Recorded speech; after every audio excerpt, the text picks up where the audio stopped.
ਵਾਲੇਕੁਮ। ਮੇਰੇ 5 ਬੱਚੇ ਨੇ ਭਾਈ। ਮੀਆਂ ਮਜ਼ਦੂਰੀ ਕਰਦਾ। ਮੇਰਾ ਨਾਮ ਸੁੰਦਰ ਸੇ। ਅਸੀਂ ਕਿਰਾਏ ਤੇ ਰਹਿੰਦੇ ਹਾਂ। ਸਾਡੇ ਘਰ ਬਾਲਣ ਨਾ ਗੈਸ ਆ। ਵੇਖੋ ਬੱਚੇ ਨਾ ਸੂਜੀ ਟਾਕੀਆਂ ਬਾਲ ਭੁੰਨਣ ਦੇ। ਜਿਹੜਾ ਮੇਰਾ ਬੰਦਾ ਕਮਾ ਕੇ ਲਿਆਂਦਾ ਨਾ, ਮਸਾਂ ਘਰ ਦਾ ਗੁਜ਼ਾਰਾ ਹੀ ਹੁੰਦਾ ਤੇ ਕਿਰਾਏ ਭਾੜੇ ਵਿੱਚ ਚਲੇ ਜਾਂਦੇ ਨੇ। ਬੜੇ ਅਸੀਂ ਪਰੇਸ਼ਾਨ ਹਾਂ ਬਾਈ। 3-4 ਦਿਨ ਹੋ ਗਏ ਨੇ ਅੱਜ ਨਾ, ਬਾਰਿਸ਼ਾਂ ਦੀ ਵਜ੍ਹਾ ਤੋਂ ਕੰਮ ਨਹੀਂ ਮੇਰੇ ਮੀਆਂ ਨੂੰ ਮਿਲਦਾ ਪਿਆ। ਮਜ਼ਦੂਰ ਹੈ ਨਾ ਮਿਸਤਰੀਆਂ ਦੇ ਮਗਰ, ਤੇ ਘਰ ਬੜੀ ਪਰੇਸ਼ਾਨੀ ਬਣੀ। ਨਾ ਆਟਾ ਹੈ, ਕੋਈ ਰਾਸ਼ਨ ਨਹੀਂ ਘਰ ਹੈ। ਬੜੇ ਐਸੇ ਨਾ ਬਾਲਣ ਹੈ, ਨਾ ਖਾਣ ਵਾਸਤੇ ਕੋਈ ਚੀਜ਼ ਹੀ ਹੈ। ਮੈਨੂੰ ਜਿੰਨੇ ਪੈਸੇ ਭੇਜੇ ਨੇ, ਅੱਲਾਹ ਪਾਕ ਉਹਨੂੰ ਤੰਦਰੁਸਤੀ ਦੇ, ਉਹਦੇ ਬੱਚਿਆਂ ਨੂੰ ਦੇ, ਉਹਦੀ ਬੀਵੀ ਨੂੰ, ਉਹਦੇ ਮਾਂ ਬਾਪ ਨੂੰ। ਅੱਲਾਹ ਪਾਕ ਉਹਨੂੰ ਇੰਨਾ ਕੁ ਦੇ, ਕਿਸੇ ਗੱਲ ਦੀ ਕਮੀ ਮਹਿਸੂਸ ਨਾ ਹੋਏ। ਮੈਂ ਬਹੁਤ ਖੁਸ਼ ਹਾਂ, ਮੇਰੀ ਪਰੇਸ਼ਾਨੀ ਹੱਲ ਹੋਈ ਹੈ।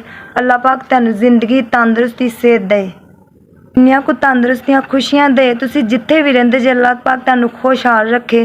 ਤੁਸੀਂ ਮੈਨੂੰ 6000 ਮੈਨੂੰ ਭੇਜਿਆ, ਉਹ ਮੈਨੂੰ ਮਿਲ ਗਿਆ।